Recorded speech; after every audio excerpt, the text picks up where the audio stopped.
to enjoy your time here and find peace in the stories we tell. If you liked the story, don't forget to like, comment, and subscribe to support the channel. I couldn't hold it in any longer. I ripped a huge chunk of scalp right off the county magistrate's daughter. The county magistrate himself personally arranged a marriage for me. Zhao San Gung was honest and rustic, the kind of man who barely spoke more than a single sentence on a normal day. Everyone said I was marrying beneath myself. Once I started suffering, the hardships would never end. But who could have guessed? Zhao San Gung was hardworking and endured hardship without complaint. During planting season he plowed the fields. In the off-season he worked as a carpenter. He even found time to cook, wash the dishes, and heat water for my baths. He placed me at the center of his heart, never letting me suffer even the slightest grievance. Whatever the wives in the city had, I would have too. The women in the village gossiped behind our backs, saying Zhao San Gung had struck a terrible bargain in this marriage. Whoever heard of a family having such a precious bride? Zhao San Gung would only smile in response. My wife has married beneath her station. I cannot let her suffer even the slightest grievance. On the 16th day of the first lunar month, Zhao San Gung led an old, nearly hairless donkey to fetch me for the wedding. The moment we reached the village entrance, through my bridal veil I saw a young woman in a red padded jacket rush forward. She threw her arms around Zhao San Gung's thigh and burst into loud sobs. This was something I had never expected. After all, my marriage to Zhao San Gung was truly marrying beneath my station. Junjun and I had gotten into a fight, and I had torn a patch of scalp from her head. Her father was the county magistrate. My own father was merely a lowly clerk serving under the magistrate. Our entire family had to live by watching Magistrate Xia's expression. Magistrate Xia doted on his daughter excessively. He refused to listen when told that the fight between me and Junjun had started because she had failed to seduce my elder brother, and then spouted all sorts of filthy. How could I possibly have held back from beating her? Magistrate Xia played deaf and mute, summoning my father for a stern lecture. At the time, Zhao San Gung had been building cabinets for the magistrate's household. Magistrate Xia had pointed straight at him. I think he and your daughter, Yun Xiao, make quite a fine match. My father understood immediately. If I refused this marriage, my father's position as clerk would likely come to an end. How would our family afford to rent our courtyard then? Where would my elder brother get the money for his medicine? In short, if I didn't marry, our family wouldn't be able to survive. That was why Magistrate Xia himself had flipped through an old almanac and chosen an auspicious day for me to be married off. Everyone knew that holding a wedding in the first lunar month offended the god of Tai Sui.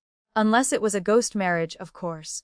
Third brother, she sobbed violently. My mother is forcing me to marry Baldi Wang. Please, you have to save me. She broke down in tears. The girl in the red padded jacket cried so miserably that I itched to lift my veil right then and there to get a good look. Zhao San Gung stood there like a wooden post. Gigi, I am already a married man. It doesn't look good for you to keep clinging to my leg like this. Zhao San Gung spoke with a hint of helplessness in his voice.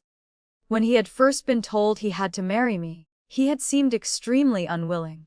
The magistrate said that if I didn't marry you, I'd be thrown into prison. Don't overthink it. I absolutely don't want to take advantage of your family. That was what he had told me then, his face stiff as a board. I had nearly fallen over from anger at his words. If he hadn't been so tall and strong. If I hadn't known I couldn't beat him. I definitely would have started a proper fight with him right there. The girl in red had probably been around Zhao San Gung for a long time and knew his temperament well. Even so, her sobbing didn't stop for a second. Third brother, I beg you, save me. I don't want to marry Wang or the bald. Wah! Before long, a crowd of villagers had gathered at the entrance, pointing and whispering, chatting noisily. A burly woman rushed over, grabbing the red-jacketed girl's arm and trying to yank her away from Zhao San Gung's leg. She was clinging so tightly that even though Zhao San Gung's leg was dragged forward quite a bit, she still wouldn't let go. Through the thin veil, I saw Zhao San Gung reach down to pry the girl off his leg. The woman raised her hand and slapped Guigi's several times, hard. Just hearing it made my own back sting. What are you still clinging to him for? Do you want everyone to laugh at our family? The Zhao family may be heartless and shameless. They don't care if people mock them. But we can't afford that. We already accepted the betrothal. Even if you die, you're marrying into the Wang family. What can only accept our fate?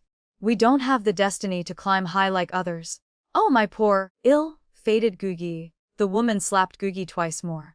Mother and daughter clutched their heads and wailed. Stealing someone else's destined marriage. Aren't you afraid heaven will strike you with lightning? Hickey. Auntie, who exactly is stealing whose marriage?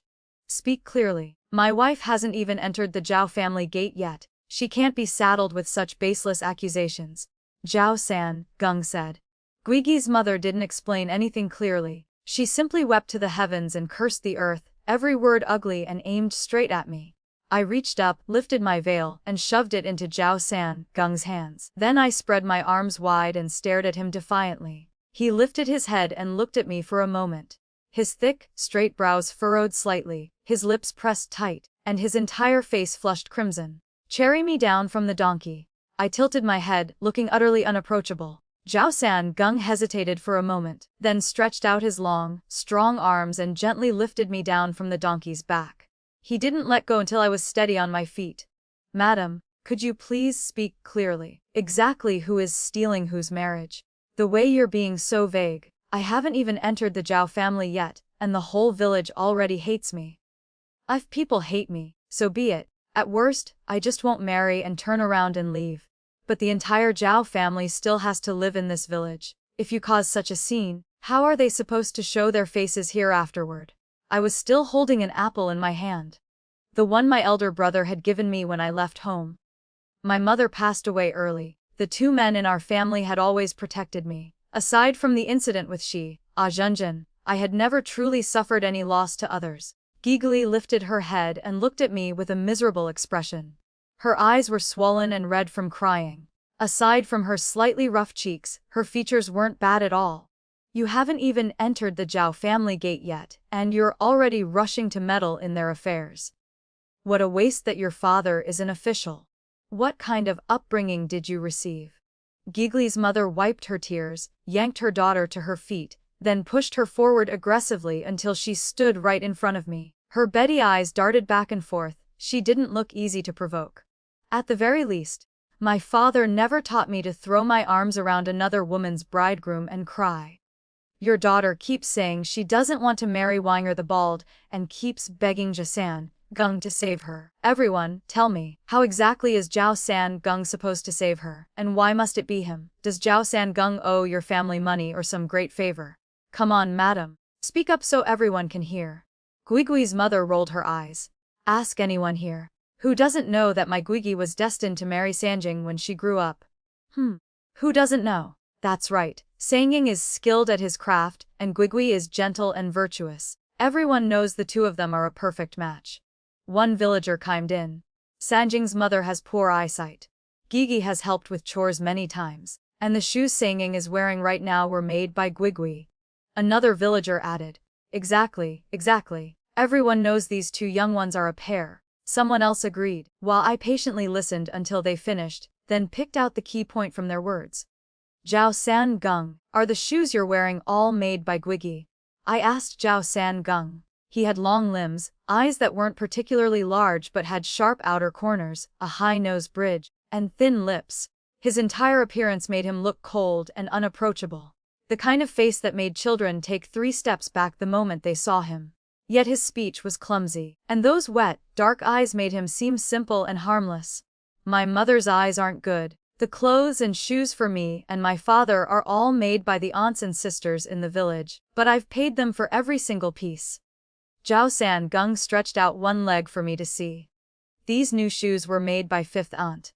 I turned to look at Gigui's mother, who had been so smug just moments ago.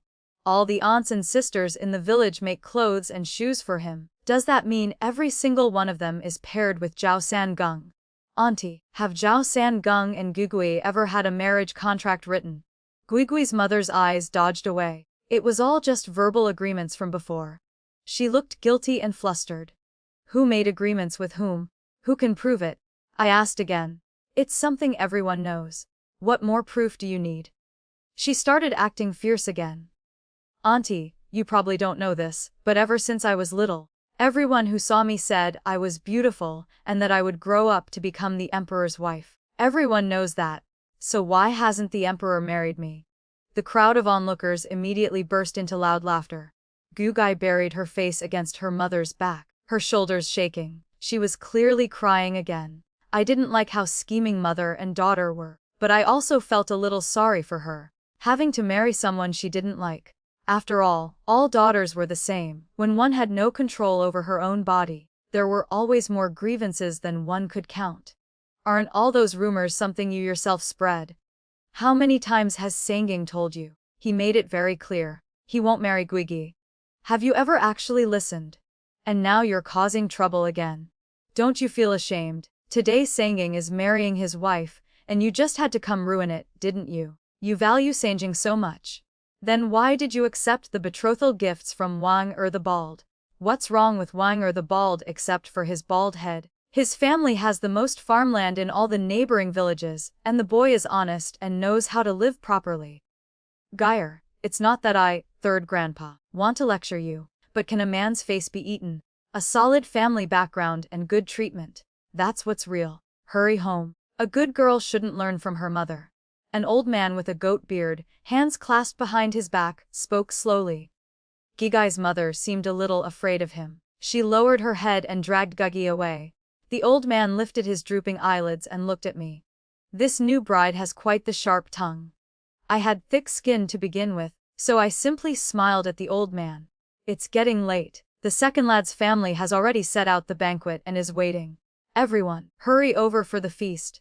As soon as the old man called out, the noisy crowd bustled into the village. Zhao San Gung replaced the veil on my head, then, his face flushed red, lifted me onto the donkey's back once more. His house was the second one on the west side of the village. The place was lively inside, but the courtyard was small. There weren't enough tables, so some had been set up right outside the gate. Zhao San Gung carried me from the gate straight into the bridal chamber. Behind us, a group of young lads followed to watch the excitement, setting off firecrackers as they went. I buried my face against his chest. Only then did I finally feel a trace of the shyness and panic a new bride should have. Zhao San Gung's chest was burning hot, making my own face flush. He set me down steadily on the edge of the bed, stood there silently for a moment, then turned and walked out. The lively noise outside eased my mind somewhat.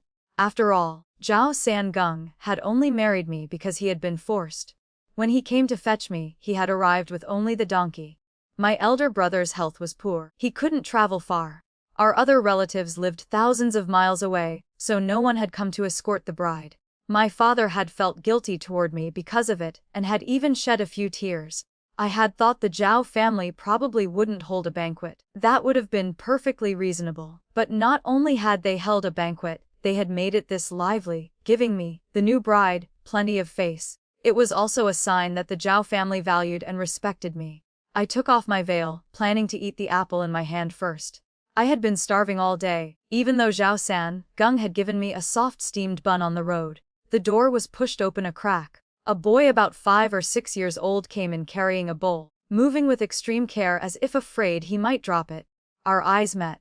But the boy was the first to look away in embarrassment. He set the bowl on the table, then ran over and closed the door. It was still cold in the first month. He wore a red padded jacket made of coarse cloth. His round cheeks were flushed from the cold, and his large, dark eyes made him look like a child from a New Year painting. Sister-in-law, mother told me to bring food for you. He spoke softly, but his gaze kept drifting to the apple in my hand.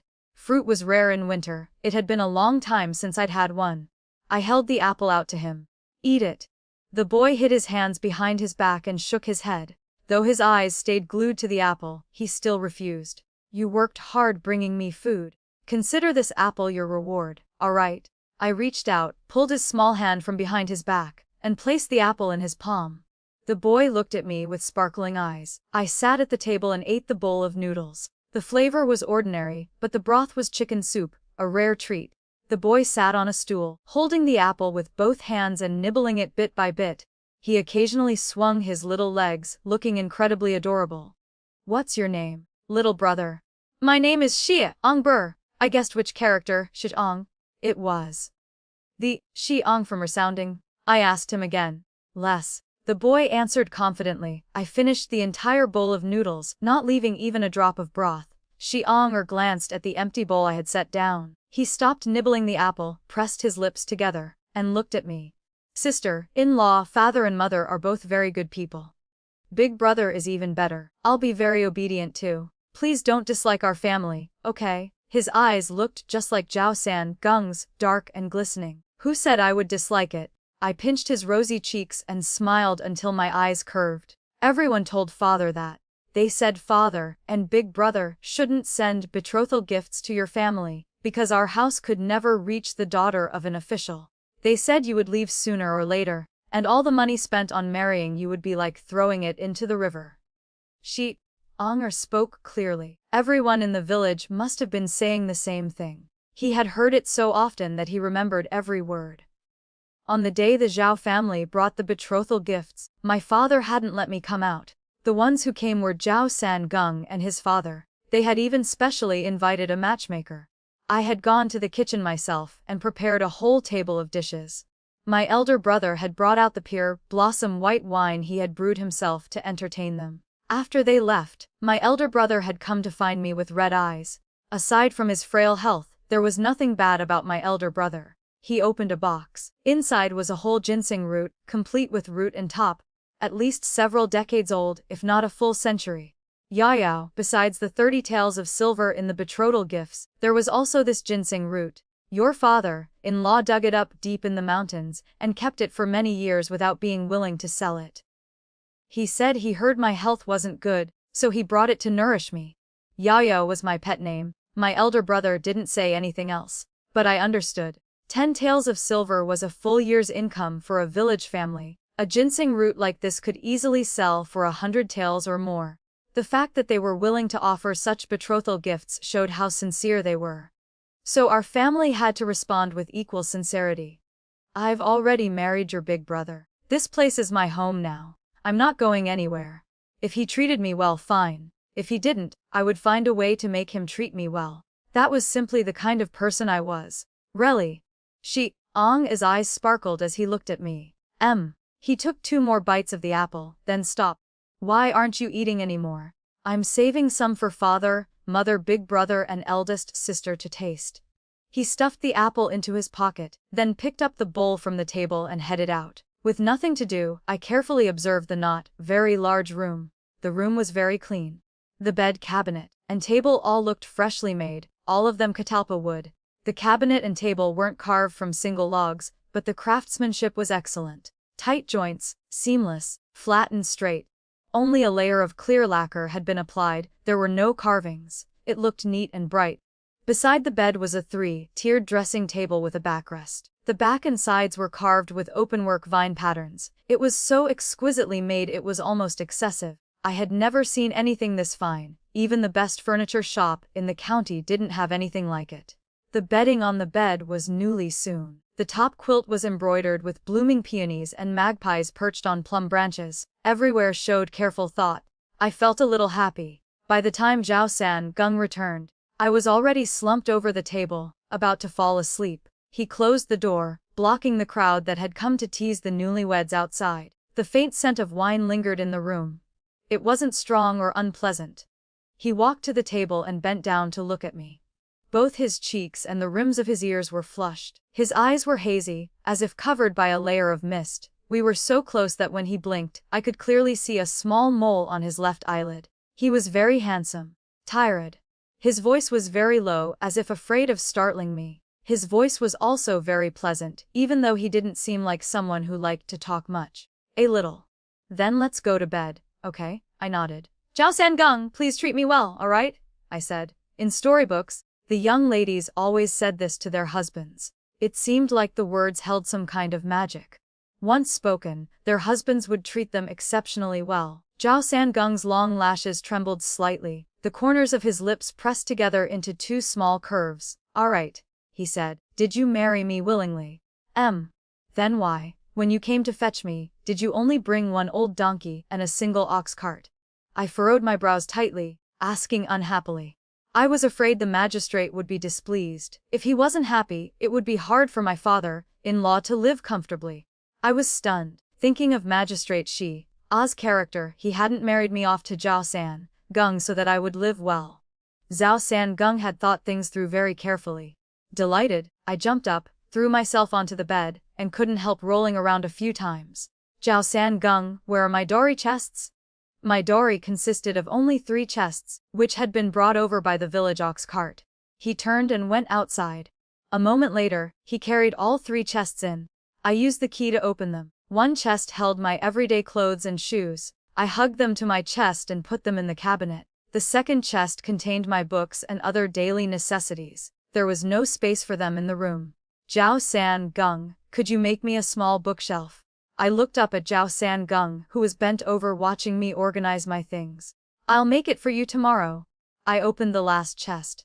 Inside were a set of clothes and a pair of boots I had made for Zhao San Gung. There were also several scented sachets I had prepared for my in-laws. I carefully placed the underclothes and boots in Zhao San Gung's hands. He seemed startled and didn't look at me, simply staring blankly at the items. I paid him no mind and rummaged through the chest a bit longer. Once I confirmed I had brought everything necessary, I finally felt at ease.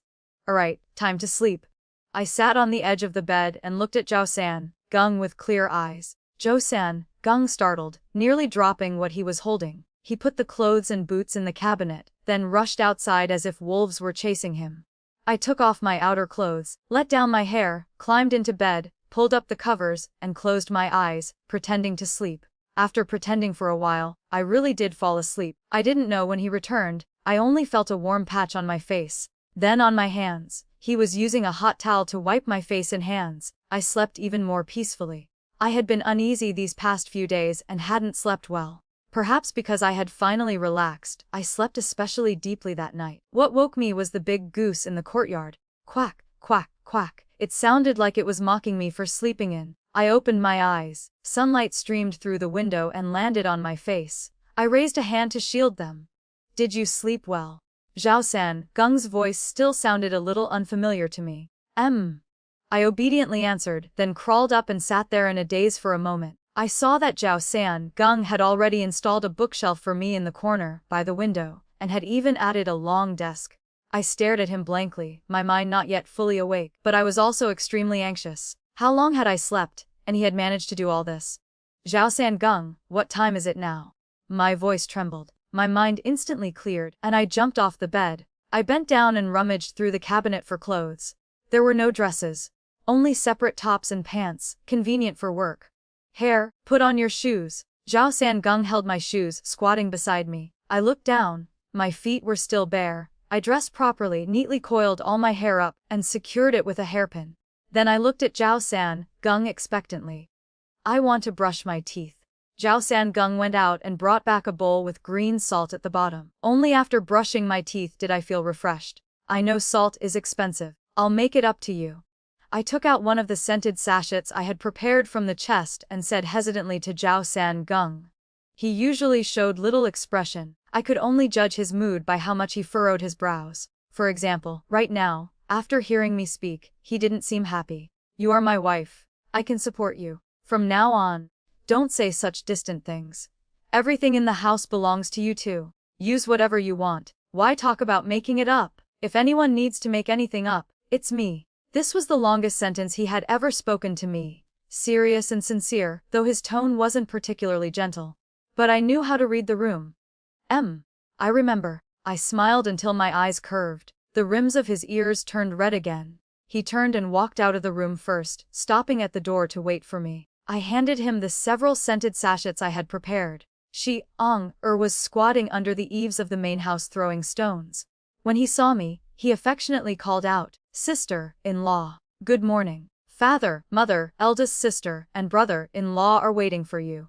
As stepped into the front room, I followed behind Zhao San Gung, trying my best to appear gentle and proper. Facing the door was a square table. On either side sat the 2 elders. Zhao San Gung and his father looked very similar. His father was just thinner and not as tall, with white hair at his temples, a mustache, and an honest face. My mother-in-law looked a little younger. She wore a clean blue padded jacket and trousers. Her hair was black, with a few wrinkles at the corners of her eyes. Her eyes were large but covered by a gray film, she couldn't see. Yet the corners of her mouth carried a faint, gentle smile, making her look very kind. Standing beside my mother-in-law was a young woman. She was Zhao San Gung's younger sister, Zhao Duer. She was the same age as me and had married 2 years earlier. Zhao Duo was fair and clean. When she looked at me, she didn't dare meet my eyes directly. She seemed very timid. The man she had married was Wu Yushin, thin and lanky, with slanted brows and bulging eyes. His gaze swept over me in a very rude manner. Zhao Sangung's gaze lingered on Wu Yushin a moment longer.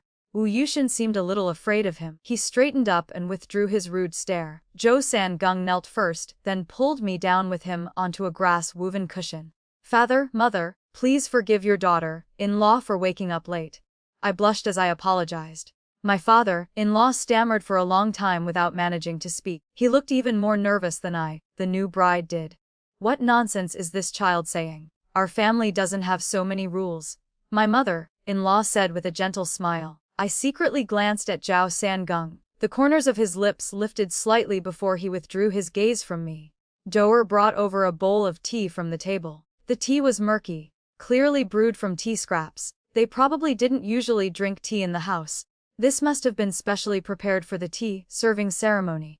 "Father, please have some tea." I respectfully offered the cup to my father-in-law. He accepted it, took a sip, and kept saying, over and over, "Mother, please have some tea." I placed the cup in my mother-in-law's outstretched palm and only let go once she had a firm grip. My mother-in-law took a sip. Doer took the cup back and set it on the table. My mother-in-law took a hairpin from her sleeve. It was a delicate silver hairpin with a plum blossom carved at the tip. The silver had a soft sheen. It was clearly brand new. "Mother doesn't have anything valuable. This is just a little meeting gift from your parents-in-law. Don't dislike it." My mother-in-law smiled as she spoke, her voice carrying a trace of apology. "Mother, please put it on for me." The Zhao family had 2 craftsmen, so their livelihood was a little better than most. But only a little. No farming family could afford to spend so much silver to marry a wife. I naturally understood their intentions. They probably didn't want their daughter-in-law, who was marrying down, to feel too wronged. Doer took her mother's hand and helped insert the hairpin into my coiled hair. I took a scented sachet from Zhao Sangung's hands and respectfully offered it to my father-in-law with both hands. "Father, this is a small token from your daughter-in-law. Please accept it." My father-in-law took it. His eyes reddened. I respectfully offered another to my mother-in-law. "Sanjing, quickly help your wife up." Zhao Sangung stood first, then helped me to my feet. I then handed the remaining sachets to Doer, Xiang and Wu Yushin one by one. All right, the ceremony is over. The children must be hungry. Hurry and eat first." My father-in-law stood first. He waited for my mother-in-law to rise, then naturally offered his arm. She held onto it, and the 2 of them walked into the kitchen together. My father had once told me that in the countryside there weren't so many rules. When eating, people simply carried their bowls and squatted wherever, finishing a few bites, and that was it. The Zhao family kitchen was a little larger. On the earthen floor sat a low square table, clearly pieced together from scraps of wood. Several low stools were arranged around it. They probably ate here every day. On the table were a basket of white steamed buns, a pot of plain congee, a few pickled vegetables, and even a plate of freshly stir-fried fatty pork that glistened with oil. I sat beside Zhao Sangung. Because we were so close, our legs touched. I glanced at him, then glanced again. He broke a steamed bun in half and gave me the larger piece. Then he lowered his head to drink the plain congee in his bowl, doing his best to avoid my gaze. This man was really strange. Steamed buns with pickles were actually quite tasty. My family usually ate the same way. But clearly the plate of glistening pork was everyone's favorite. Several chopsticks had already taken more than half. Zhao Sangung picked up a piece of pork belly and placed it on my bun. Even after doing so, he still didn't raise his head to look at me once. Xiang covered his mouth and giggled. I picked up a piece of meat and put it in Xiang's bowl, trying to act calm. In truth, I was also very flustered inside. I didn't know how to face his almost blatantly obvious favoritism in front of everyone. The meal ended awkwardly like that. Wu Yushin urged Duer to go home. Zhao Sangung found a bamboo basket, put in several white steamed buns, wrapped up an extra fatty piece of meat, and added some dried mushrooms of various kinds. Duer didn't say anything. Her eyes brimmed with tears as she looked at her elder brother. Only then did I notice that the cuffs and hem of her clothes were already frayed. Looking at Wu Yushin's appearance, I thought that Duer's life in the Wu family was probably not very good. Zhao San Gung led Shi Ong to see Duer off all the way to the village entrance. He was already a man of few words, but facing Wu Yushin his face grew even darker, as if it might drip water. My mother-in-law and father-in-law stood at the door watching them leave. Although my mother-in-law couldn't see, she still gazed toward the village entrance. A fresh layer of mist covered her already gray eyes. I felt a little uncomfortable inside as well. Partly because Duer wasn't living well, and partly because I no longer had a mother. When my mother passed, I hadn't even turned 2. I didn't yet know how to miss someone. Whenever I thought of her, I could only look at the portrait my father had painted of her. She had been so beautiful. Even though she loved me, she could no longer speak to me. Sigh. My mother-in-law sighed, looking helpless, and reached up to wipe her tears. What are you doing? It's such an auspicious day. Why are you crying? My father-in-law's voice was also low. He wasn't scolding her, he was probably afraid I would overthink. I shook my head, smiled at my father-in-law, then turned and walked into the kitchen first. My father and elder brother loved me, but those 2 men lived very casually. Before I turned 7, they had hired an old woman to cook. The food she made was truly awful, so bad that after finishing one meal I would already dread the next. My father hadn't fired her only because she charged the least. After 7, I learned to cook, wash clothes, clean the house, and even haggle at the market to save money when buying vegetables and meat. I had decided on my own to let the old woman go. From then on, all the housework was done by me alone. To put it plainly, aside from knowing how to read a few characters, I had never suffered any grievances. I wasn't some pampered young miss from a boudoir. I cleared the bowls and chopsticks, found an apron to tie on, rolled up my sleeves, and prepared to clean the kitchen. A few years ago my mother-in-law had contracted an eye illness and gradually lost her sight. The cooking at home was probably all done by Zhao San Gung. When he wasn't home, my father-in-law did it. Yesterday for the banquet, the aunts had come to help, and probably given things a quick clean. The borrowed bowls and chopsticks were stacked in several baskets under the chopping board, not washed very cleanly. In the courtyard there was still a pile of tables and stools that probably needed to be returned today. I washed the pot clean, poured in a bucket of water, went to the yard to carry in some firewood, and was squatting by the stove lighting the fire when my father-in-law helped my mother-in-law into the kitchen. Leave it for us to do. You're the new bride, child. My father-in-law stood at the kitchen door, looking at me a little awkwardly. Let Sanjing and Shi Ong do it. You're the new daughter-in-law. Why are you already starting work? My mother-in-law felt her way over. I reached out, took her arm, and helped her sit on a low stool. Father, mother, my pet name is Yao. You can just call me by my pet name. I'm not a pampered young miss. I used to do all these things at home too. It's fine. We're one family living together. We don't need so many rules. The water quickly came to a boil. I poured the hot water into a large basin. My father-in-law scooped another bucketful into the pot and squatted in front of the stove to keep heating water. I pulled out all the baskets from under the chopping board and found 2 clean cloths. Mother, here's one for you. I'll wash here. Can you wipe the bowls? Of course. Why wouldn't I? I washed while my mother-in-law felt her way as she wiped. By the time Zhao Sangung and Shi Ong returned, we had already finished one whole basket. Zhao Sangung stood at the kitchen doorway, his back to the light. He didn't step inside for a long time. I craned my neck to look at him. His gaze fell on me, and his dark eyes brightened. What are you standing there like a fool for? I asked with a smile. He didn't answer. He simply walked in slowly, silently squatted beside me, and reached out to tuck the strand of hair that had fallen across my cheek behind my ear. You've worked hard, he said in a low voice. I shook my head. Take Shi Ong and wipe down the tables and stools in the courtyard, then return them to their owners. Alright. Yes, sister-in-law. Shi Ong answered cheerfully, his voice loud and full of energy. One, returning the things, can we give each household 2 steamed buns? Yesterday the people who came to help. Mother told them to share the leftover food and meat. Zhao Sangung scratched his head and asked me. I understand. It's to thank them. I saw there are still 2 steamers of buns left. Do you think that's enough to share? Sister-in-law, let me count. Shi Ong stood in front of the steamers and started counting 1, 2, 3. Usually everyone eats mixed grain buns. They can't bear to use white flour for steamed buns. In the village, white flour steamed buns are considered a luxury. my mother-in-law explained to me. The whole family stayed busy the entire morning. By nearly noon, Zhao Sangung had returned all the borrow items. My mother-in-law couldn't see clearly, but at noon she felt her way around and personally rolled a bowl of noodles for me, saying it was a custom of the Zhao family. But I had never heard of such a custom before. I only knew of something called test hand noodles. The new daughter-in-law had to roll a bowl of noodles herself for the family.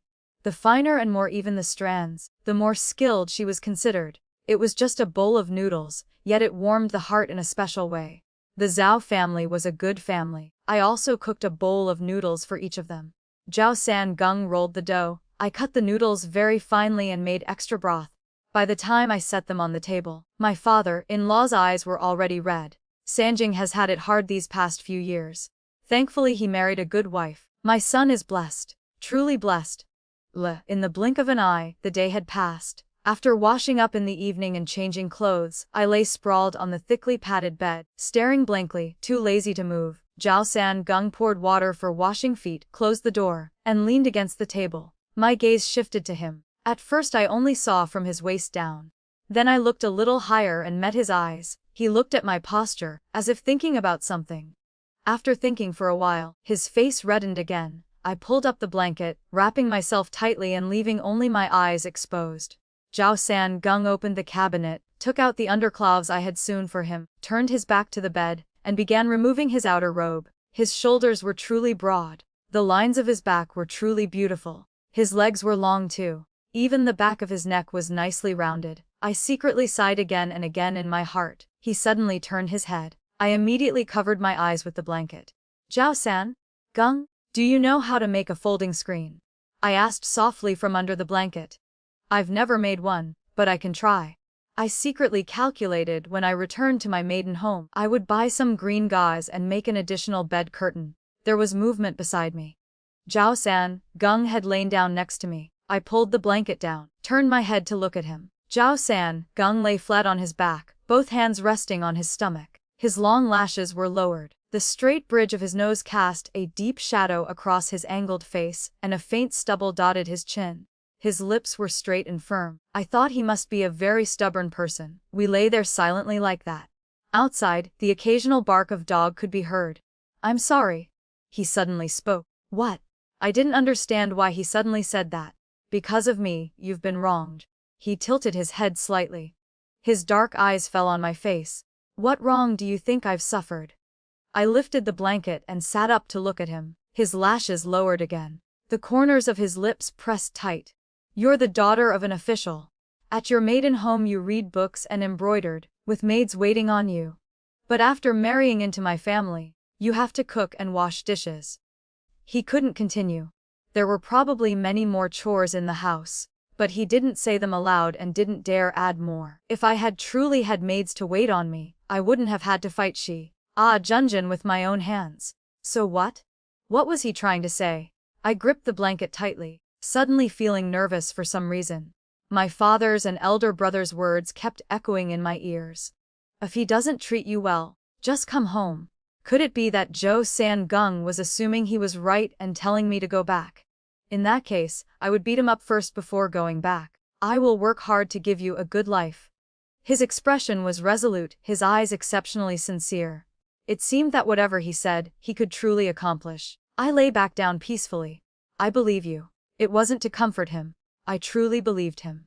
His skin was too thin, the slightest movement made it flush red. He didn't look at all like a man already 23 or 24 years old. The young masters from rich families in the city mostly already had maids warming their beds by 13 or 14. By 16 or 17, they spoke of vulgar things as easily as breathing. Who was as pure as him? As for me, the night before marrying him, my father had specially invited a woman to teach me about the matters of the bedchamber. He had even generously given me a spring picture book. It was just that the people in the pictures were truly ugly beyond description, killing any interest. They were far worse than the descriptions in storybooks. Storybooks spoke in circles and weren't direct, but they still stirred the heart with spring longing. Although I was 18, younger than Zhao Sangung, compared to his pure appearance, I could be considered somewhat knowledgeable. My mind spun with thoughts until I tangled myself up. So when a hot, Calloused hands slipped under both blankets and took mine. I thought I was dreaming. Father said that in the scented sachets you gave him and mother, there were 10 small silver ingots, each one tael. He said I had married into a good match. Amid his rambling, I somehow fell asleep just like that. My father often praised my broad-mindedness, and truly, my broad-mindedness had no limits, and that large hand holding mine in my dream never let go. Because I had gone to bed early, I naturally woke early too. When I opened my eyes, it was still dark outside the window. I had slept very peacefully in Zhao San Gung's arms, my head pillowed on one of his arms while his other arm held me tightly. Both blankets were on me. My face reddened because my sleeping posture was truly terrible. I wanted to pull one blanket over for Zhao San Gung, but he was holding me too tightly. The moment I moved, he woke. "What's wrong?" He lifted his eyelids. His eyes were still heavy with sleep, and his voice was a little hoarse. It was a look that could easily stir the heart. "I wanted to cover you with the blanket." I buried my face against his firm chest, afraid he would see how flushed it was.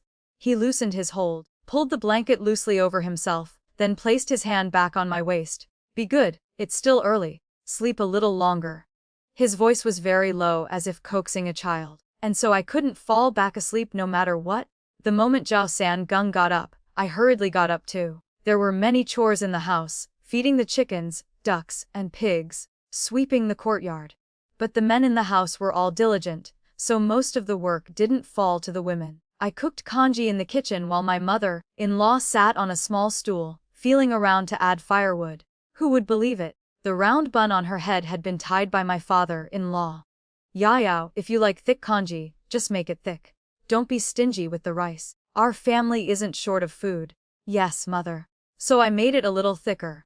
Zhao San Gung carried several pieces of wood to the courtyard and started hammering away, sometimes drawing lines, sometimes pushing and adjusting. "This Sanjing boy. Don't let his quietness fool you, he's very clever. Whatever he wants to make, he only needs to see it a few times before he can start. The things he carves are all extremely fine.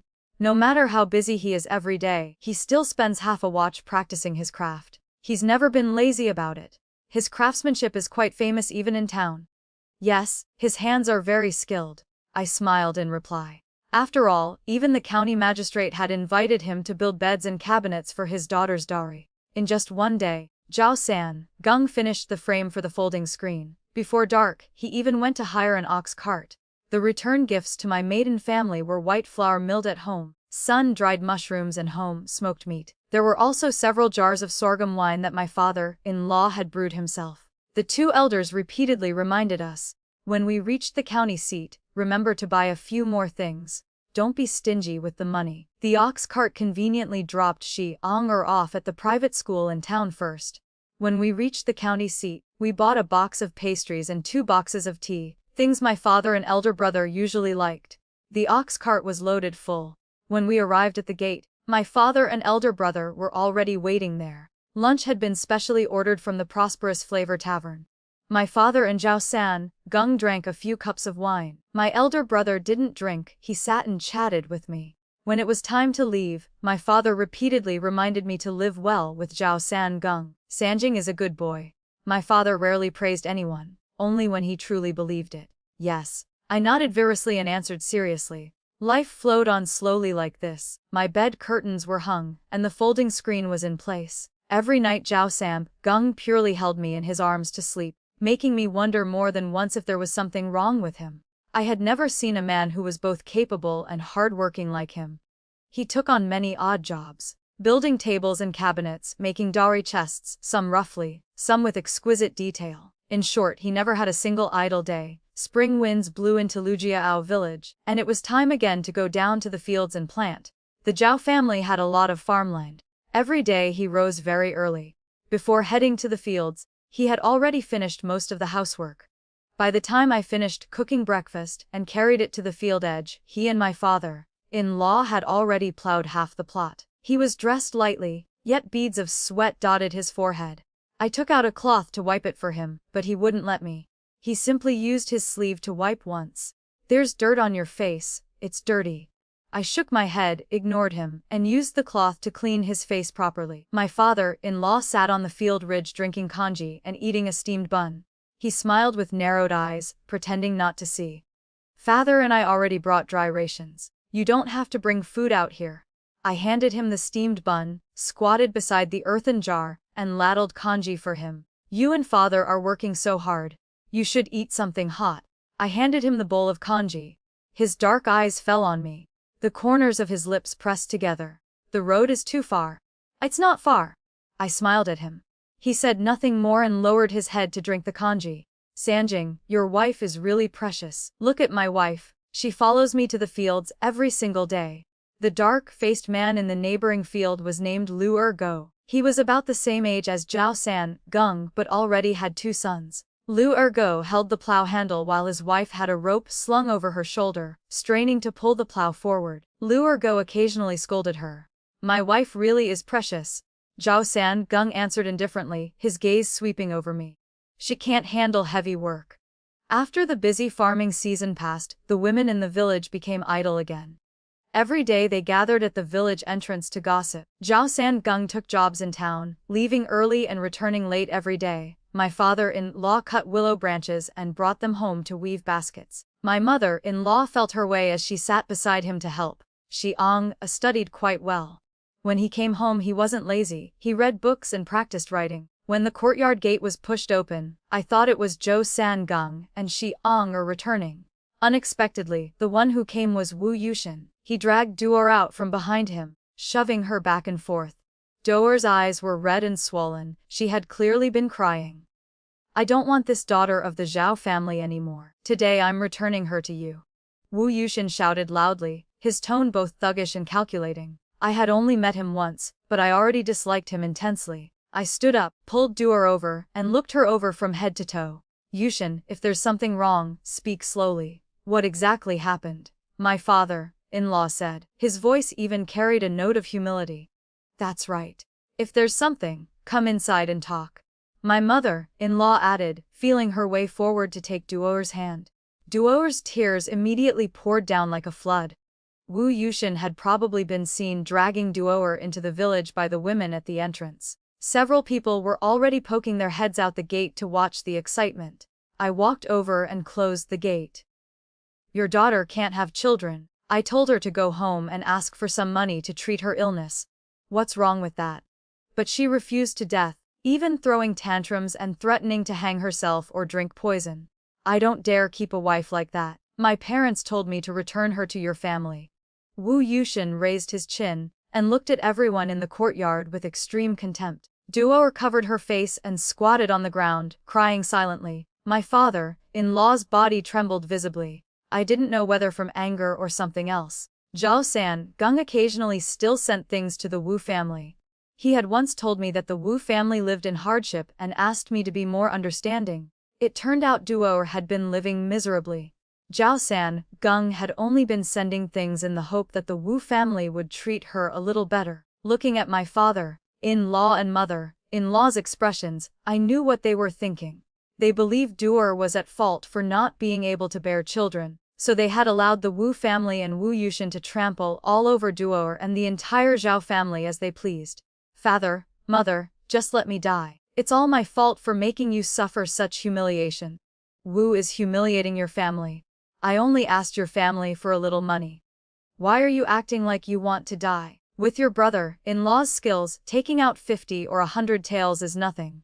Besides, if I divorce you, who else would marry you? A woman who can't have children like you. Wu Yushin pointed at Duer, daring to spout such shameless words right in front of her parents. This probably wasn't the first time something like this had happened. Last December, you took 10 taels of silver from my elder brother, saying it was to take me to see a doctor. The moment you turned around, the money went into your mother's pocket. Your mother used my brother's money to marry a wife for your younger brother. The meeting gifts I gave to my sister-in-law, 5 taels per scented sachet. You searched me and took them all the moment we left the village. Duer sobbed until she hiccuped, her words broken. It seemed the grievances she had endured in the Wu family weren't few at all. Fine. You get out. Leave Duer here. Zhao San Gung and I will support her for life. I pulled the courtyard gate open and kicked Wu Yushin, who was still rambling and cursing, straight out. Finally, everything fell silent.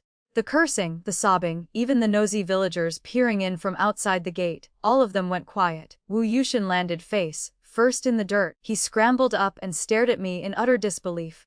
"You dare kick me?" He pointed at me, voice shrill. I grabbed a broom, stepped out through the gate, and swung it down on him in a furious flurry of blows. "What if I kick you? What if I beat you?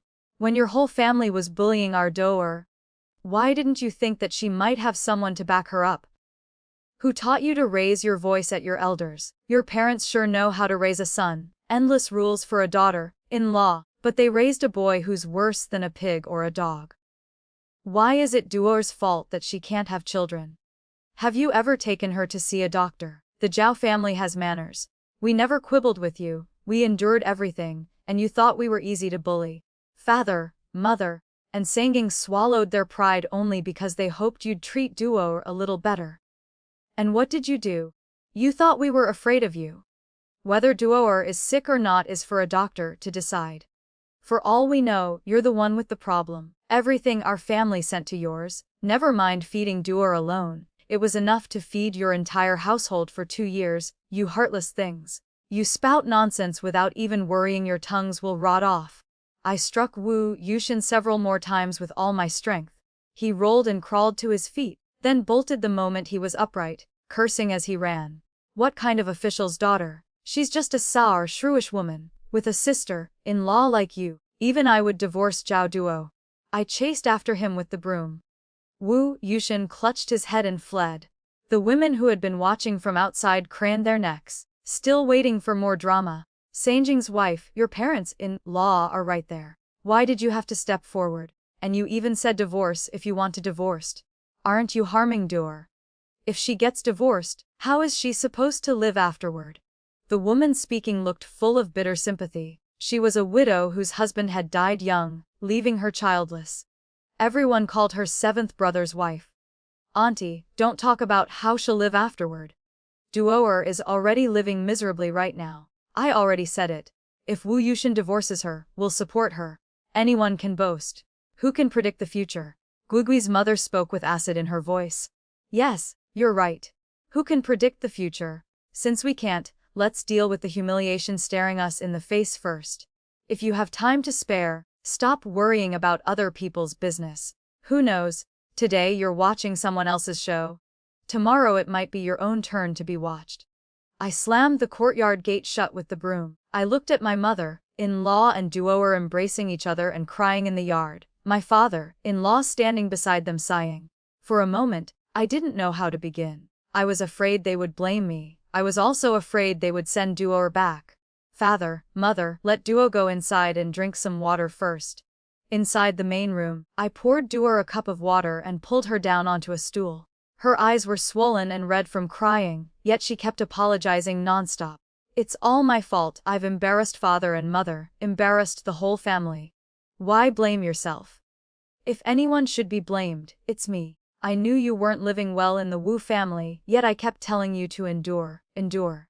Who knew that enduring would only make you suffer more humiliation and let them bully you all the way to our doorstep? Blame me, blame me. My father-in-law slapped his own thigh as he spoke, clearly furious. Father, mother, if you don't blame me for stepping forward on my own today, I still want to say a few things that have been weighing on my heart. As a daughter-in-law, I really shouldn't meddle in my husband's family affairs like this. But remembering how they had always treated me, if I said nothing and did nothing, I truly wouldn't be able to live with myself. How could we blame you? Your father-in-law and I are the kind of people who endure as long as others haven't bullied us to our faces. We always believed harmony was the most precious thing. Who knew that enduring and yielding would lead to this? If you hadn't been here today, who knows what even uglier words Wu Yushin would have spat out. My mother-in-law wiped her tears as she spoke. Then I'll speak plainly. I turned to Duo. Duo, things have reached this point. You can't hide anything from us anymore. Exactly how have you been living in the Wu family? You must tell us everything, detail by detail, so the family can stand up for you properly.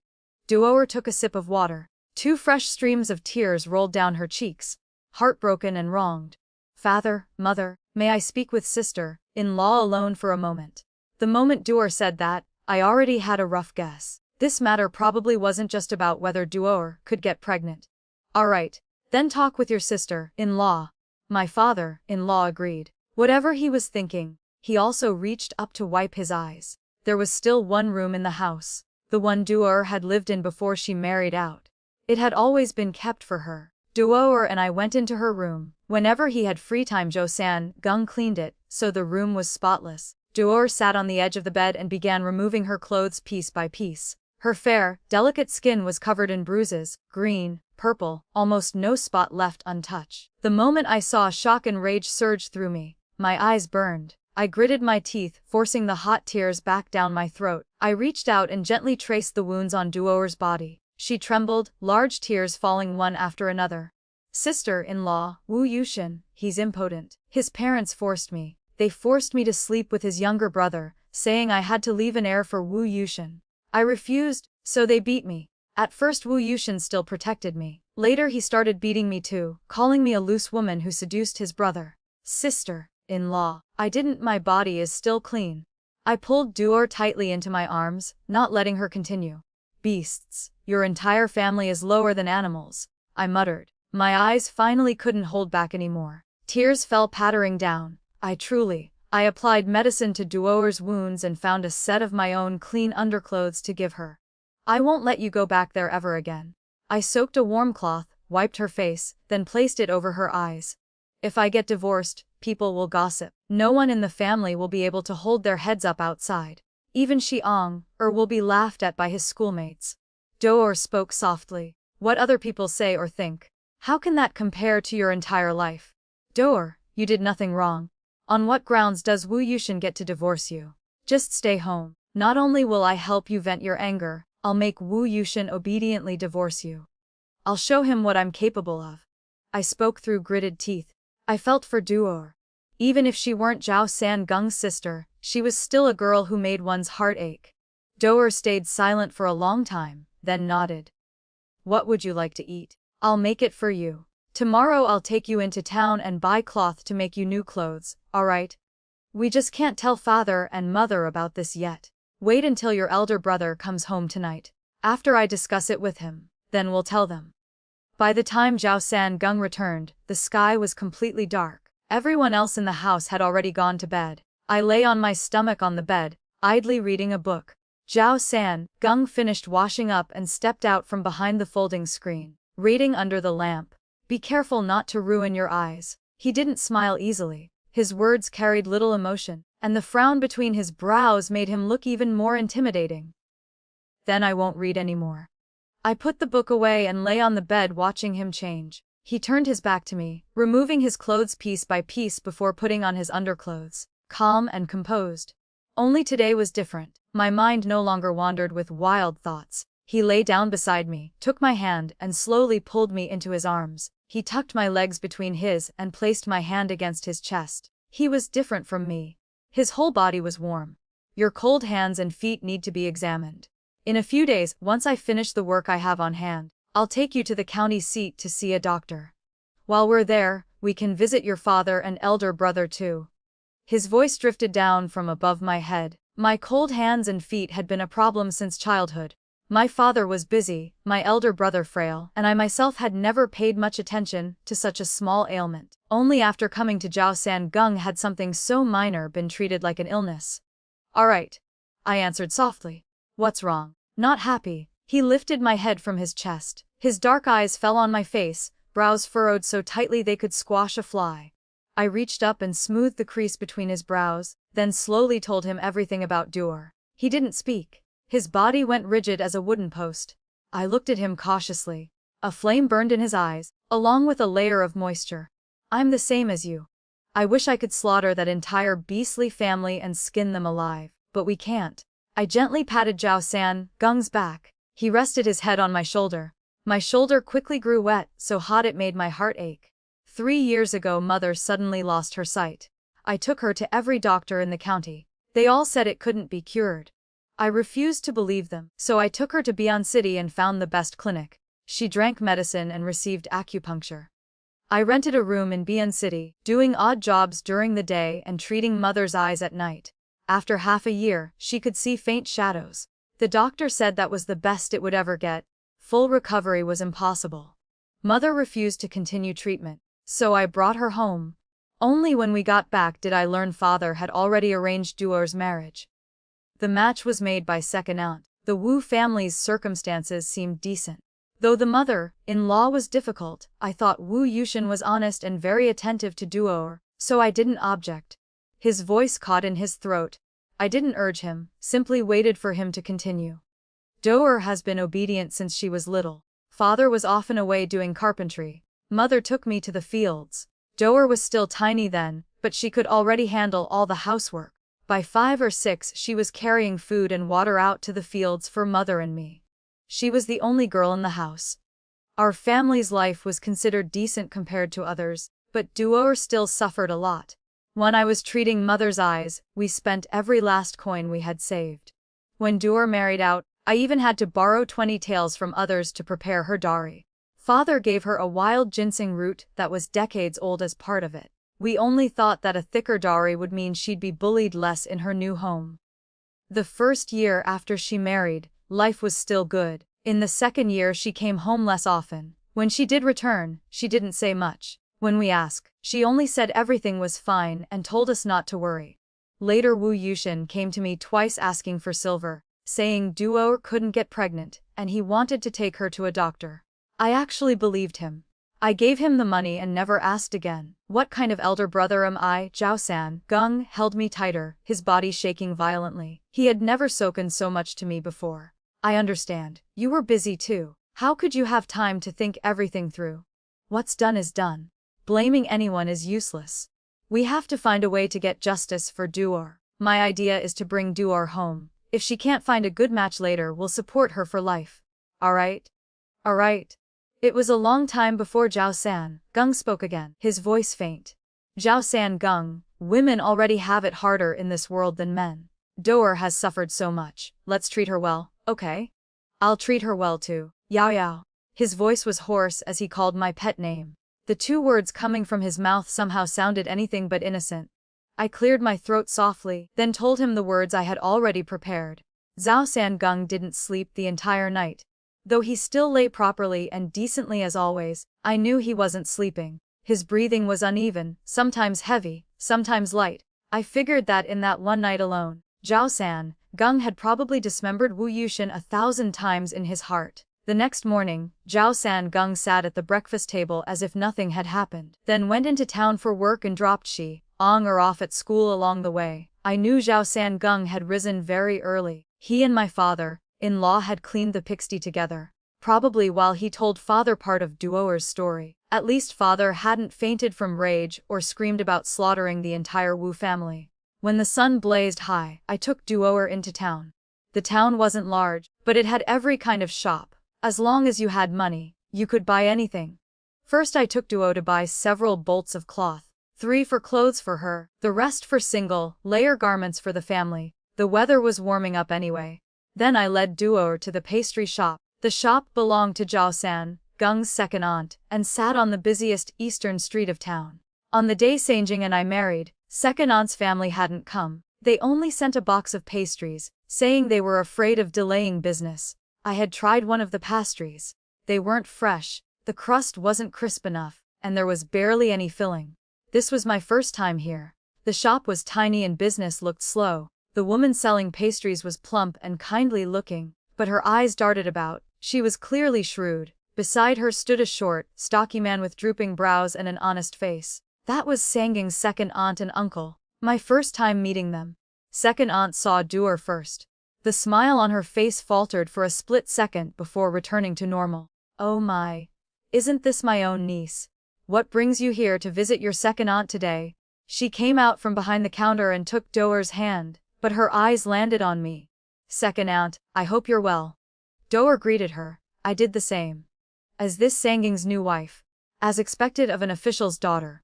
Just look at her bearing. So pretty. In 10 miles in any direction, which family has such a lovely little bride? Second aunt enthusiastically led us toward the back courtyard. Second aunt, Duo and I are just out shopping. We still have many things left to buy. We only stopped by to say hello on the way. We should go now. I took Duor's hand and refused to follow her inside. Second aunt's gaze fell on the packages in our hands and lingered. Did your father send you to deliver things to me? Really, he's too kind, always thinking of me. Her hand reached for the bundle in my arms. These are fabrics I bought for Duor. The weather's hot now, I want to make her 2 new sets of clothes.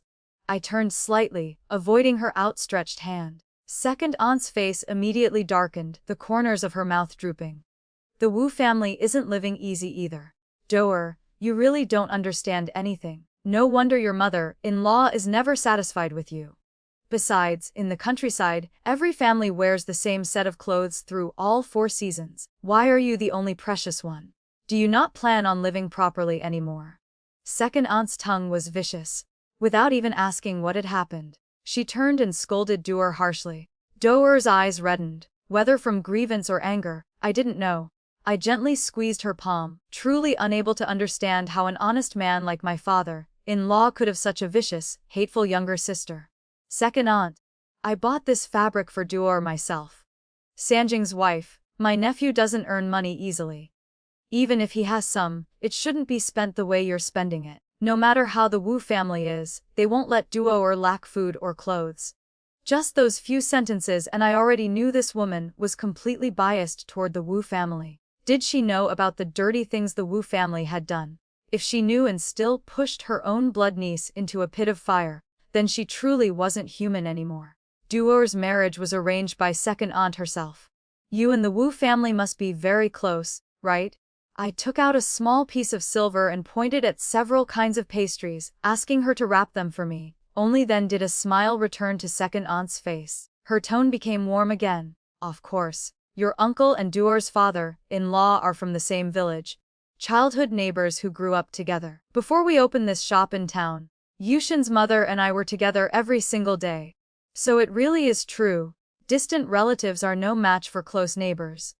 Isn't that right? 2 years ago when we opened this shop, we had to borrow money everywhere. None of our relatives helped. Instead, Yushin's mother lent us 5 taels in one go. Perhaps because my expression had darkened, second aunt's words suddenly stopped. Her face changed several times. She lowered her head guiltily, not daring to meet my eyes. I slammed my hand on the counter with a loud smack and narrowed my eyes at her. Second aunt didn't even ask why Duor is perfectly fine yet suddenly back at her maiden home instead of returning. I asked in a low voice. Second aunt's body trembled slightly. She placed a box of pastries on the counter. Who could stop her from returning to her maiden home? If the Wu family didn't allow her to come home, could she have come? Yesterday Wu Yushin brought Duor back and said she can't have children, so he wants to divorce her. Second aunt, tell me, isn't that funny? The pastries are wrapped. You two should hurry along and stop delaying my business. Why should I care whether it's funny or not? Second aunt pushed us. She was surprisingly strong, several shoves and we were already at the door. Does second aunt know why I want to make new clothes for Duor? Because I'm taking her to the county yamen to report the case. The very yamen where my father works. I'm going to accuse the Wu family of deceiving her into marriage and beating their daughter-in-law.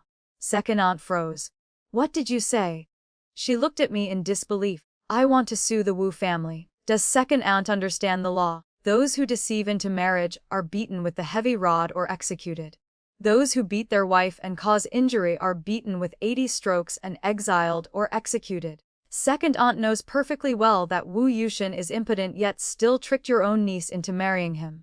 When the time comes, I'll sue for that too. The corners of my mouth curved up in an extremely vicious smile. Second aunt's legs went soft. She collapsed to the floor. Duor looked at me, then at second aunt. Shock and heartache flickered across her face, but this time she didn't cry, not a single tear.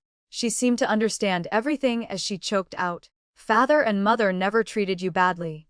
Eldest aunt married far away, and we barely saw her once in years, so father cherished you even more and helped you from time to time. 2 years ago, when you came to borrow money, all the silver in the house had already been spent on mother's eye treatment. Where were we supposed to get money to lend? And just because of that you treated me this way. Are you even human? Those were the harshest words I had ever heard Duor speak. Duor, second aunt. Second aunt clutched Duo's trouser leg, tears and snot streaming down her face. A crowd of onlookers had already gathered. Second uncle rushed out from inside the shop, half dragging, half carrying second aunt back in, then came out again to call us inside. The shop door closed. Business stopped. Your second aunt was just confused for a moment. Duo, forgive her. Second uncle clutched his head, looking utterly cowardly. People always said commoners could never win against officials. This was the first time I truly felt how right that saying was. If we hadn't dragged the authorities into the threat, how could they be this terrified? Our Wu family will definitely sue. If second aunt wants to avoid punishment, there's only one way. I spoke slowly. What way? Tell me. Second aunt will definitely do it. Second aunt wiped her tears and snot with her sleeve. A flash of determination appeared in her eyes. Second aunt has been doing business in town for 2 years. Surely everyone within 10 miles knows you, right? I'll give you half a month to spread the Wu family's affairs everywhere, including Wu Yushin's illness, how the Wu family forced and beat Duo, and how Duo refused to yield. This shouldn't be difficult for second aunt, right? Second aunt's face showed difficulty. If second aunt can't do it, the Yeoman will naturally have a place for you to talk. After all, my father is the county magistrate's right-hand man. Fine, I can do it. Look, the sky's almost noon. Second aunt's pastries probably aren't filling enough. Duo probably can't even swallow rice after seeing you.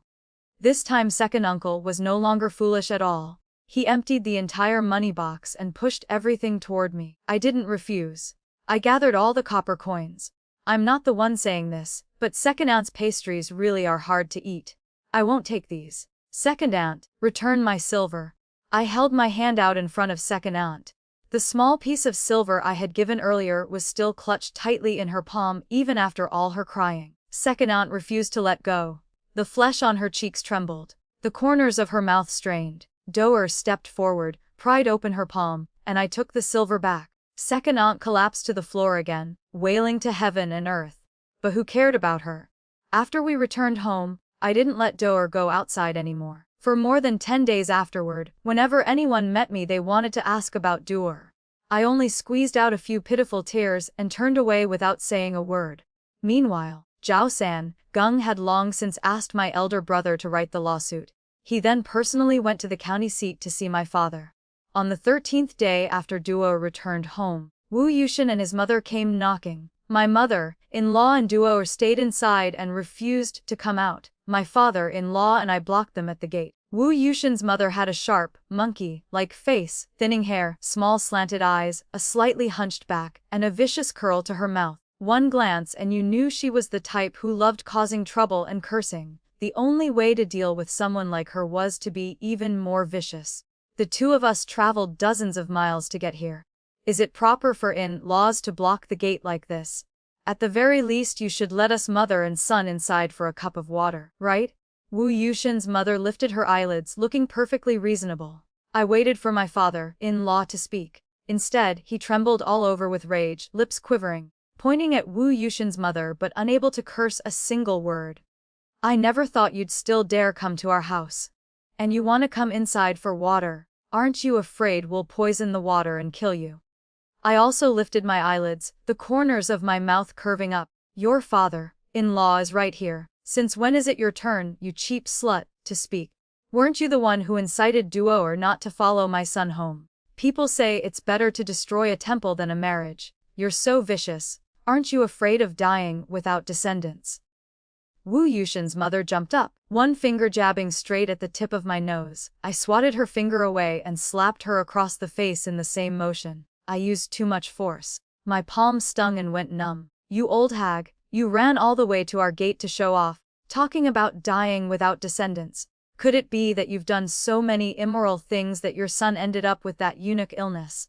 Cheap slut. Is there anyone in the world cheaper than your family? Go outside and ask around. Who doesn't know about the disgusting pig and dog things your family has done? If it were me, I wouldn't have the face to show myself in public. You cheap slut, you dare hit my mother. Today I'll chop you to death. Wu Yushin's face flushed red. Out of nowhere he pulled out a cleaver. Seeing him about to charge at me, my father-in-law yanked me aside. Wu Yushin's cleaver struck the doorframe. The moment he pulled the blade free, I pushed my father in-law into the courtyard. Seeing the crowd of onlookers about to surround us, I turned and ran. Murder. Wu Yushin is trying to murder someone. I screamed as I ran. We had expected the Wu family to come cause trouble, but no one had imagined Wu Yushin would bring a knife. The Wu family has grown bold. Do they think our village has no one? They even dare bring a knife to our gate to kill.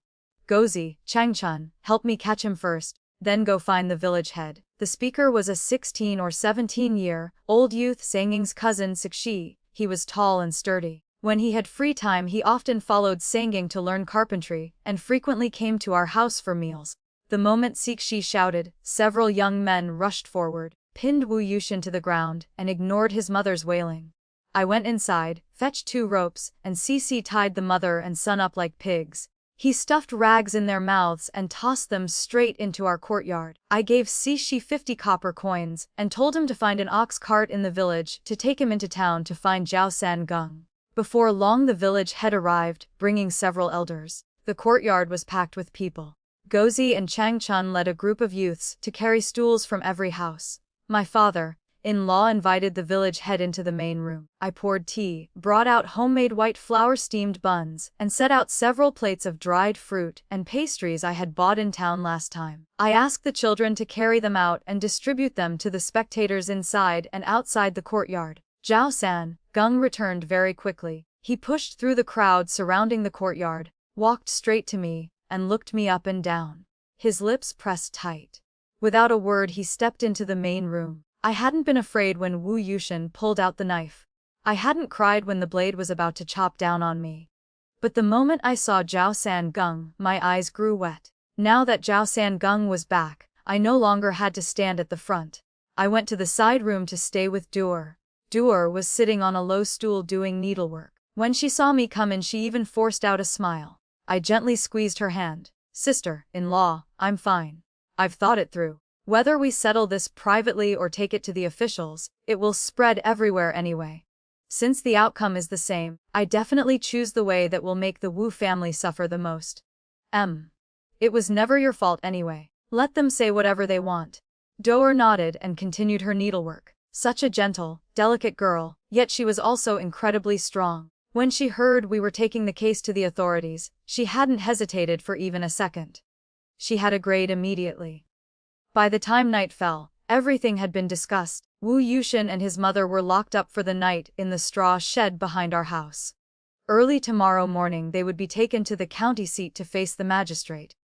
The noisy, chaotic day finally passed, leaving only the family. Xiang was still too young to understand everything, but one thing he understood very clearly. Wu Yushin had beaten his elder sister. He grabbed a small stick and toddled toward the back. Zhao San Gung led Duo to follow. Before long, Wu Yushin's ghostly wailing and wolf-like howling echoed from behind the house. Dinner was eaten hastily.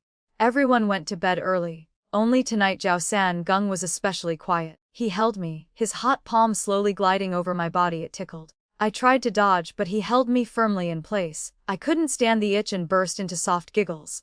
Yao. I'm sorry. Zhao San Gung's chin gently rubbed against my neck. The fresh stubble prickled and tickled. Sorry for what? For making you face all this mess, for putting you in danger.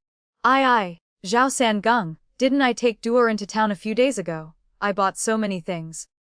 On the cart with me were many young wives like me. They all knew that the money you earn is kept by me. I can buy whatever I want. You work in town, come home and still bring me snacks. Never let me work in the fields, or do heavy chores. They were so envious, extremely envious.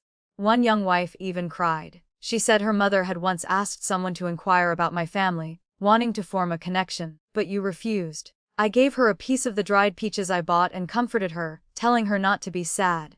Actually, I was very happy inside. Thank goodness you didn't agree to her. Life at my maiden home wasn't what you imagined. My father's salary wasn't much, and my elder brother's health is poor. He always needs medicine. He studies very well, you know. Studying costs a lot of silver. Father and brother love me, but the money in the house still has to be spent on what matters most, right? So there were no maids to serve me. All the chores were done by me. I wore my clothes until they couldn't be patched anymore, before cutting new ones. Every morning I had to walk more than half a watch to a very far market to buy vegetables because they were a little cheaper there. In autumn I made lots of pickles. The whole winter there was no fresh fruit. I also stood with hands on hips and argued with people who bullied my family. I even pulled hair and scratched faces. Zhao-san, Gung, I'm not the kind of official's daughter you think I am. Marrying you never made me feel wronged. Father and mother treat me very well. And you are the best person. Zhao-san, Gung said nothing. I turned around, lifted his face, and looked at him. He was a man of few words and cold demeanor. His eyes were always deep and dark, impossible to read. He always did far more than he said. But at this moment, a galaxy quietly flowed in his eyes. Yao. Don't dislike me. For the rest of my life I will only treat you well. I will give you every yen I have, alright? His voice was thick and hoarse. Only treat me well. Alright. He gently pressed his hot lips to mine, as if scalded, then quickly pulled away. His rapid breaths fell on the tip of my nose and my lips. I pressed a hand to my chest, afraid my heart would leap out. Yao. His lips descended again, sprinkling light kisses over mine, then hesitantly slipped his tongue inside. Two clumsy people tangled together. Because it was both our first times, we kept running out of breath.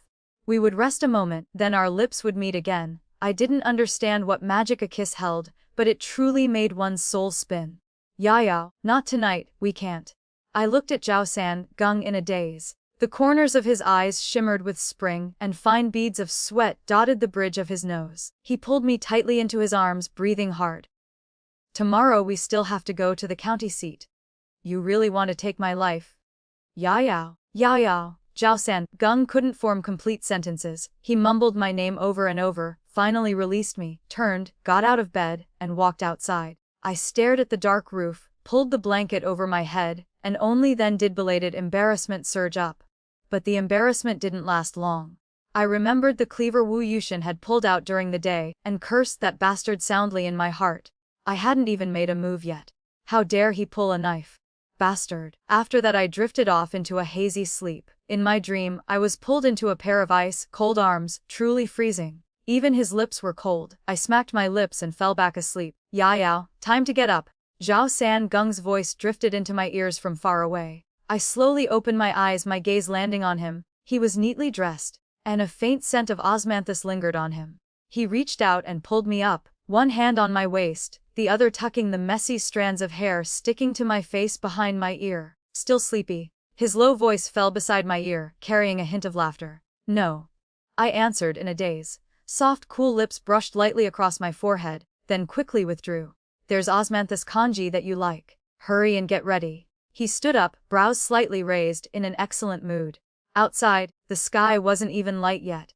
I didn't know when Zhao-san, Gung had gotten up. The steamed buns in the steamer were freshly cooked, and the pot of kanji was just done. My father-in-law, the village head, and several elders sat in the main room eating breakfast. Shi and Shi-ong are squatted under the eaves, noisily slurping kanji from their bowls. I shamelessly walked into the kitchen. Doer ladled me a bowl. I sat on a small stool, lowered my head, and drank the kanji, my face burning like fire.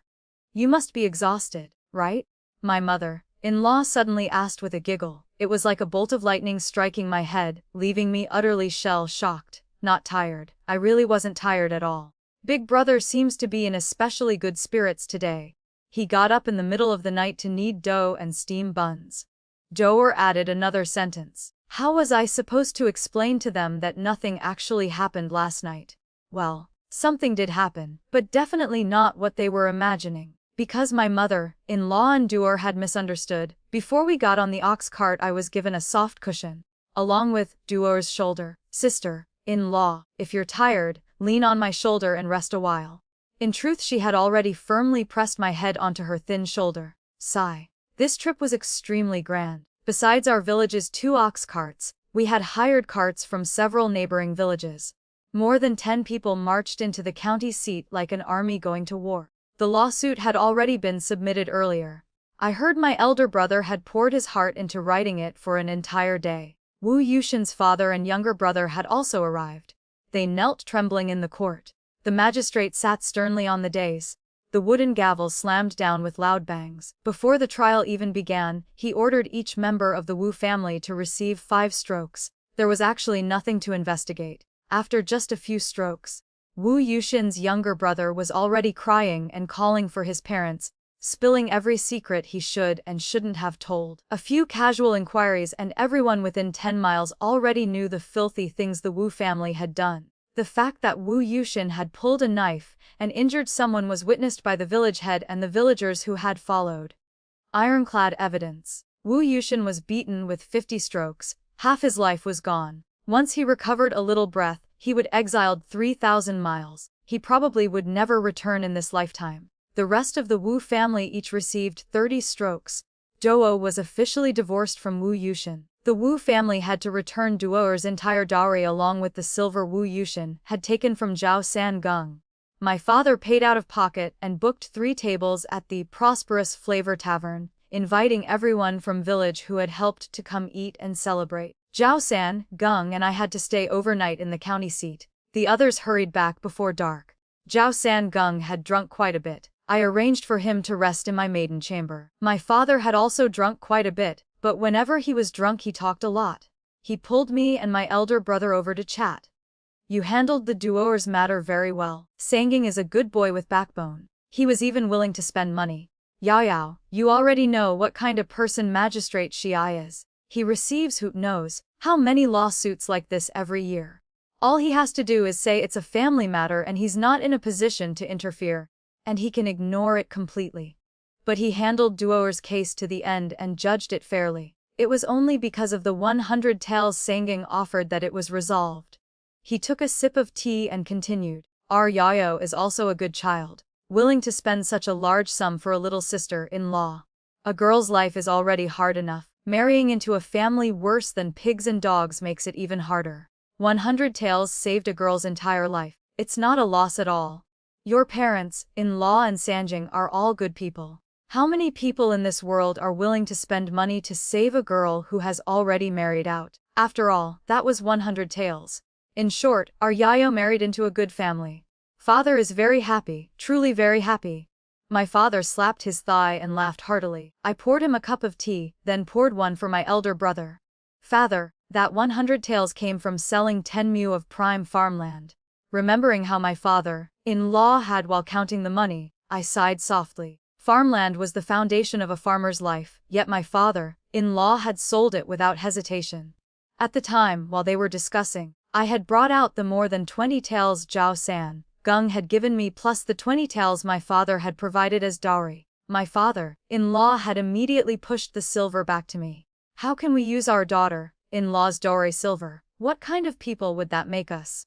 After more discussion, they finally sold 10 mu of land. Those 10 mu, I heard, were what my father-in-law had saved bit by bit through carpentry to buy.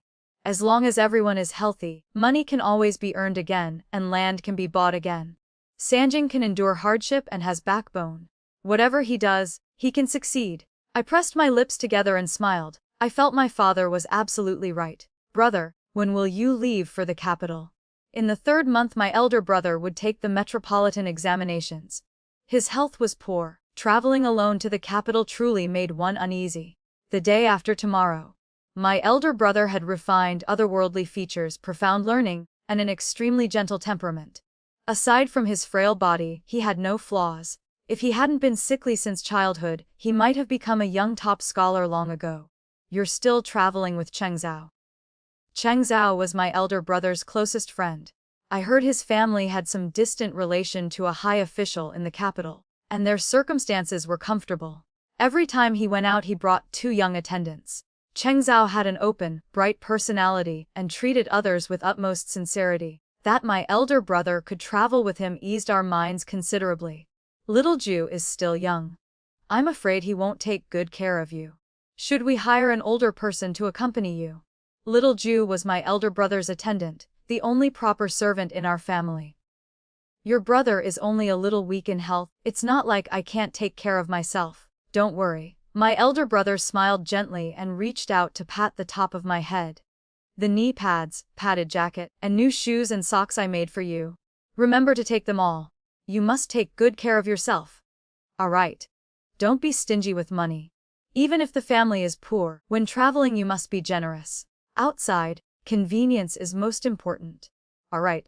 Well, actually I still had many more things I wanted to remind him of, but looking at my elder brother's gentle, smiling face, I couldn't say them.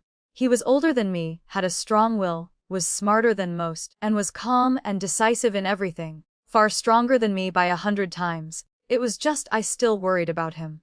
I will definitely do well and return safely. When your brother passes the exam, you must personally prepare a proper banquet for me. I smiled and nodded in agreement. All right, it's getting late. You two should go rest. My father waved his hand, ending the casual chat. When I returned, Zhao Gung was standing by the desk beside the window, holding a sheet of paper I had written characters on. He was slightly bent over, expression focused. I stood beside him and tilted my head to look at the paper in his hand. He lifted one arm and wrapped it around me. Beautiful writing. My handwriting was all taught by my elder brother. His is truly beautiful. I only managed to learn a fraction of his skill. I modestly brushed it off. To me, you are the best at everything. Whatever you do is the best. He smiled brightly. I raised my brows, never expecting someone like him could say such words. He set the paper down on the desk and gently pressed his forehead to mine. In the future, teach me too, alright? Of course. Very few people in the village can study. These past few years while working I saw others reading and learned a few characters by imitation. I have to be worthy of you. I still need to work much harder. His voice grew lower and lower. His hot lips fell on the tip of my nose, then moved to my mouth. He only brushed them once before immediately pulling away. He held me tightly and slowly calmed himself. I understood. This was my father's house. It wasn't convenient. That day I was working in the magistrate's courtyard. My father-in-law brought you there. The two of you stood in the corridor. I don't know what your father said, but you pressed your lips together. Your fair face was so beautiful I couldn't look away, like a fairy. Just to keep looking at you, I even pulled the ink line crooked. Who would have thought my luck would be this good, that a fairy would fall into my house? As he spoke, he slowly began to laugh. The next morning before we left, Zhao Gung left 10 taels of silver on the table. The exact amount my father had spent inviting guests at the prosperous Flavor Tavern for us. My father-in-law did it to save face for us. We can't let him spend money. Besides, your elder brother is about to take the exams. He'll need silver everywhere. That was what Zhao Gung said to me. We also went to the clinic to treat my cold hands and feet, then brought the medicine home. Doer's matter had been resolved. The dark clouds that had hung over the house for days finally dispersed. That evening, after Zhao Gung finished bathing, he was already sitting properly on the bed, seriously flipping through the book I had brought back. My heart thumped wildly. I stood by the edge of the bed hesitating. He didn't speak, didn't look at me, simply stared intently at the book. I touched this, fiddled with that, but in the end had nothing to do.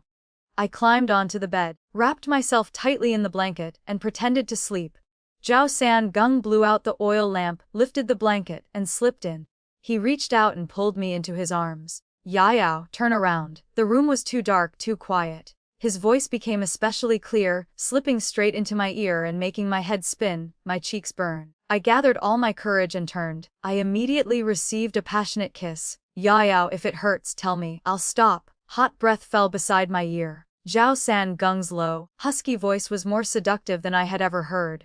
Zhao Gung paused for a moment, as if trying to restrain something.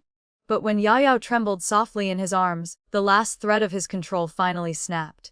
He lowered his head and kissed her. The kiss started slowly and carefully, as if exploring the way, but quickly deepened. Their breaths intertwined so hot the entire room seemed to warm. Yao was held tightly by him, her whole body turning soft. Zhao Gung's hands slid around her back, pulling her closer inch by inch against his chest, as if he wished he could melt her into his body. Yao. He called her name again, voice hoarse. Every time he called like that, her heart trembled. His kiss slid from her lips, pausing at her earlobe, then falling to her neck, to her chest. Hot breath brushed her delicate skin, making her involuntarily curl up. Don't be afraid, I'll be gentle. He spoke very softly, but the arm holding her tightened. Yao clutched his clothes, her mind hazy. She had thought she understood the matters between men and women from the spring pictures before marriage, but only now did she realize none of it was like the real thing. Zhao Gung kissed her for a very, very long time. Only when her breathing grew ragged did he slowly lift his head and look at her under the faint moonlight filtering through the window. His eyes darkened, deep enough to make one tremble. Yao, I really can't hold back anymore. Piece by piece, clothing fell to the floor. The brocade quilts swayed gently. Outside the window, spring wind brushed the eaves, carrying the scent of damp earth after rain. Inside the room, breaths gradually merged, soft, drawn out, like an endless spring night. That night I learned one more thing about men. The words they spoke in bed could almost be treated as never having been spoken. Because when I told him to stop, he acted like he had taken an aphrodisiac. The next day I couldn't get up. I lay in bed in a daze, not having slept enough and feeling uncomfortable all over. Mother says, "Are you stupid? Such a soft, delicate girl, and it was her first time, yet you tormented her the entire night. Do you know how to cherish someone? Idiot." My mother-in-law's voice was very low. From outside the folding screen she scolded Zhao San Gung, who didn't dare utter a word. I felt my mother-in-law was scolding correctly, extremely correctly. That day Zhao San Gung was extraordinarily obedient. He wiped my body, applied medicine, and fed me. Where did the medicine come from? I leaned against the headboard and asked weakly. When I went to get medicine for you, I asked the doctor and bought extra. He answered in a low rumble. Zhao San Gung, you humph, you really have no shame. I was so angry I laughed. I heard people say the first time there would be blood and pain. I have no experience, His face flushed crimson. Oh. He lifted his thin eyelids and glanced at me, then quickly pecked my lips. A few days later, Zhao San Gung led several strong young men from the village to the Wu family to retrieve Duo's dowry. When the dowry was brought back, there was actually quite a lot. Wardrobes, wooden chests, tables, dressing tables, all personally made by my father-in-law. Second uncle, second aunt. Guess where the Wu family hid Duo's wild ginseng? They hid it in the pile of hay in front of their door. If Sanjing hadn't brought up the magistrate to threaten them, they still wouldn't have returned it. Sai Si laughed as he spoke. What shocked me was that the Wu family hadn't sold the ginseng for silver. When he was young, my father-in-law went deep into the mountains every year to dig rare medicinal herbs. In his entire life he had dug up 3 ginseng roots. One was used as betrothal gift for my marriage, one as dowry for Duo, and the last had been sold to treat my mother-in-law's eyes. The days passed peacefully. The married life between Zhao San Gung and me gradually became harmonious. What was called harmony wasn't because he yielded. It was because I had learned how to enjoy it. My elder brother successfully entered the Hanlin Academy as hoped. My father could finally hold his head high in front of the county magistrate. This year the crops in the fields were excellent. Zhao San Gung received many jobs and worked so hard he grew thinner, but his spirits were extremely high. In the 11th month we received a letter from my elder brother. It was addressed to Zhao San Gung, asking him to come to the capital before the end of the year. By then I was already 2 months pregnant and couldn't travel far with him. He finished the work on hand and went to the capital alone. The day he returned was the 21st of the 12th month. Snow fell thick as a blanket. I sat beside the charcoal brazier doing needlework. He pushed open the door, bringing wind and snow with him, and bent down to pull me into his arms. "Yao, be good. I missed you." His ice-cold lips fell on my forehead, yet I could still feel his burning heat. Lord Song from the Ministry of Works noticed my craftsmanship. He wants to take me as a closed-door disciple and help me secure a position in the ministry. The light in his eyes was brighter than the flames in the brazier. "Really? It was all thanks to your elder brother. Didn't I once make him a brush holder? The one carved with me mountain painting." Lord Song saw it, liked my skill, and wanted to meet me. Lord Song was an odd man. He himself was a carpenter who had entered the Ministry of Works as a commoner, but his craftsmanship was exquisite. He had already risen to Minister of Works. I was so shocked I couldn't speak. This felt like a dream, a personal disciple of a second-rank high official, plus a position in the Ministry of Works. It was practically stepping 1 foot onto the official path. Even in dreams I wouldn't have dared imagine such a good thing. "Yao, after the new year I have to go to the capital, but with you like this, I'm not at ease." Zhao San Gung's brows furrowed slightly. "Just go. The house has father and mother, and Duo. I can take good care of myself. Don't worry." I held his wrist. The opportunity he had today was entirely thanks to years of diligent, bitter practice. No matter how busy he was every day, he still carved wood to train his hands. He had never slackened for even half a moment. He knelt on one knee, holding me even tighter. "Everything I have today is thanks to you. For the rest of my life I will only treat Yao well." That was the most romantic thing Zhao San Gung could say. and the heaviest promise he could give me. After the new year, Zhao San Gung went to the capital. He was gone for 3 full years. Letters came without stop, always bringing good news and never mentioning worries. Only in the 4th year did he finally return home. Perhaps the water in the capital nourished people, or perhaps because he was older now, he had become steadier and more handsome. He dismounted, led the horse, and stood under the apricot tree in front of the house looking at me. When he smiled, faint lines appeared at the corners of his eyes. The days we had been apart were far more than the days we had been together. In his letters, he wrote, "Spring blossoms fall with the rain. I miss Yayao 10,000 times. Yayao, come here," he called me. It was as if he had only gone out for a short errand, and I had been standing at the door waiting for him to return. He called me over and said he had missed me the whole day. I gently ran to him and hugged him. Without any restraint, he kissed me. Zhao San Gung brought the whole family to welcome my father to the capital. Carrying a trace of nervousness and a trace of anticipation, I ran toward the silver-haired promise I had made with him. Later we both grew old. Zhao San Gung's eyes gradually dimmed. He could no longer make those exquisite things. His memory also faded. He pulled me to sit beside the charcoal brazier to warm ourselves. He asked if I regretted marrying him, if I had suffered so much hardship. Regret what? Even later when he became Vice Minister of Works, he never had anyone else. His entire life he loved and respected me. What did I have to regret? You wore the red wedding dress, sitting on the back of that old donkey, reaching out for me to lift you down. It feels like it was only yesterday. We were husband and wife from our youth, and we remained loving until our hair turned white. The story ends here for now. If it touched your heart or left you thinking, I'd love to hear your thoughts in the comments. Please like, subscribe, and share Raccoon Tale to help more stories come to life. See you in the next tale.